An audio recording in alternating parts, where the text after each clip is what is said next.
But what do you see as your single biggest concern or risk for Bitcoin, if anything? Like what really keeps you awake at night now that you've got such a basket of Bitcoin, which we'll talk about in a minute as to what that means in terms of I, global share of Bitcoin. But by my calculations, you own now more than 1% of all Bitcoin on Earth.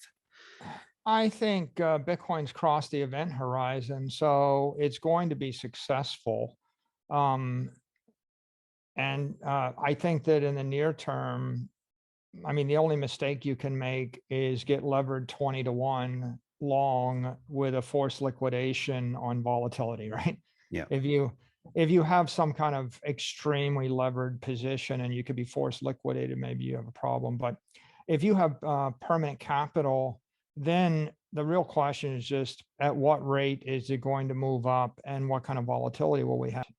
The major tests were the growth was accelerated by March 2020 in the COVID pandemic response. I feel like that combined with, if you look at the Federal Reserve, they went from inflating the money supply at 7% a year to inflating the money supply at 21% a year. So when we went from 7% monetary inflation to 21% monetary inflation in the Western world, that was like pouring gasoline on the fire, right? And then I think that the election, if you recall, I think Bitcoin on November, it was trading 13,000. It was trading in the teens. The election was a big event, and the incoming administration, I think, it created some clarity about what will happen in our monetary policy over the next 4 years, maybe the next 8 years. Yeah. But B, it brought in a set of regulators that are fairly progressive, and Gary Gensler taught the class at MIT, Yep. so he spent 3 years studying this.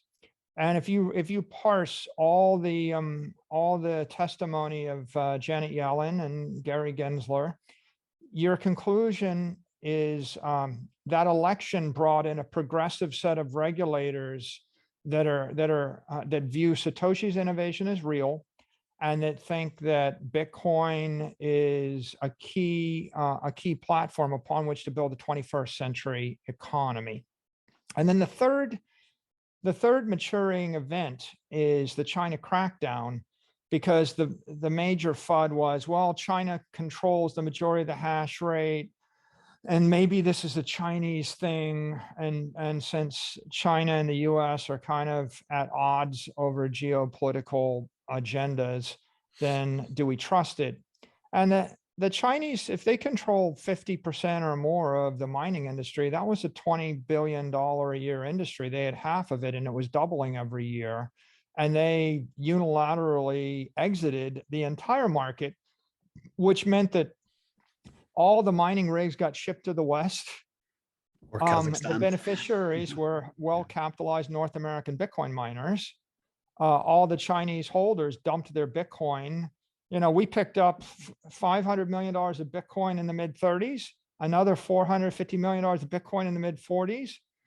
I would have been buying that stuff at 75,000, 85,000, et cetera. So the way I look at it is, it was about $1 billion windfall, $500 million to $1 billion windfall just for our company.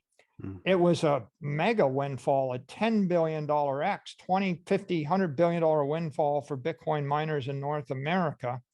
It's $1 trillion geopolitical mistake for China. They won't figure it out just how bad it is for about 5 years. But as we look back at the end of the decade and you calculate that, it'll be big. But now back to your issue. So what's the threat to Bitcoin?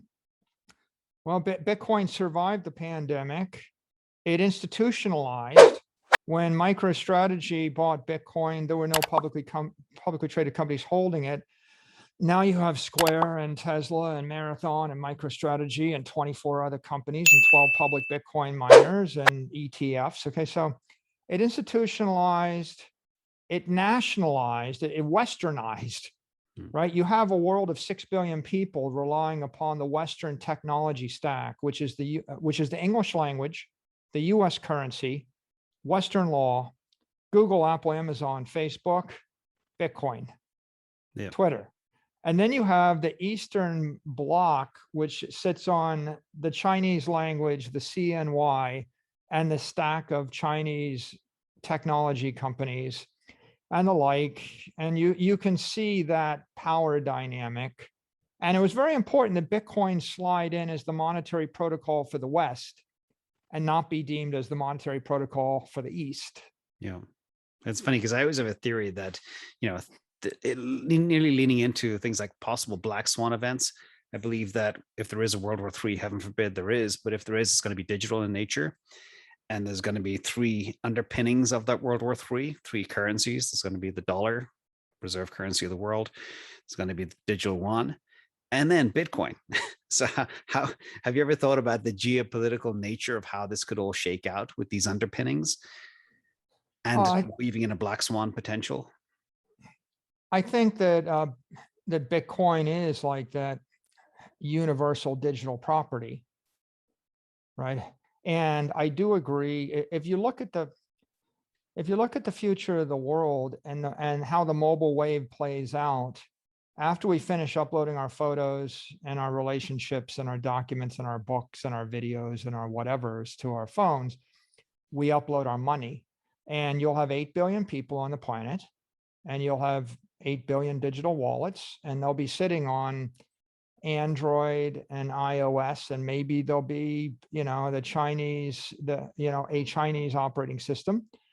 And that digital wallet will hold a mixture of currencies and assets.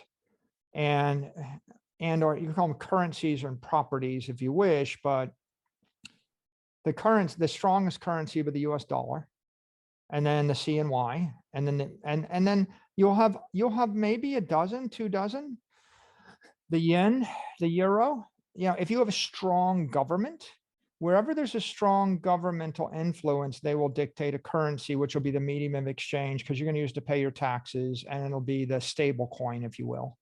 And the Chinese have shown they have the power to endorse the CNY, and the US has the power to drive USD. The weak currencies, there are 66 of them already gone. Yeah. Out of, there are 190 countries in the world, 66 are dollarized. 66. And so there's another 66 that'll probably dollarize. Maybe there'll be 10 that will go CNY, right? And then you'll see 2 dozen. I think the Japanese will keep their yen. I think the Europeans will keep their euro. If the European Union breaks up, then the euro collapses, and then they'll dollarize, right? And then you'll Bank of see, England as an outlier then as well. I wonder what'll happen to yeah. those guys.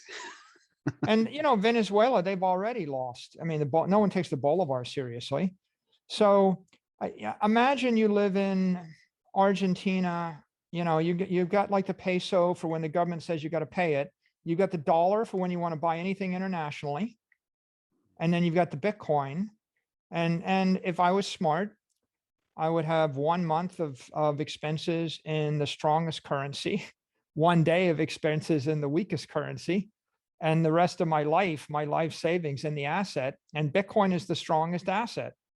Now, there may be other assets. Maybe they'll tokenize the S&P index, or they'll tokenize, French stock exchange companies, or they'll tokenize other forms of property.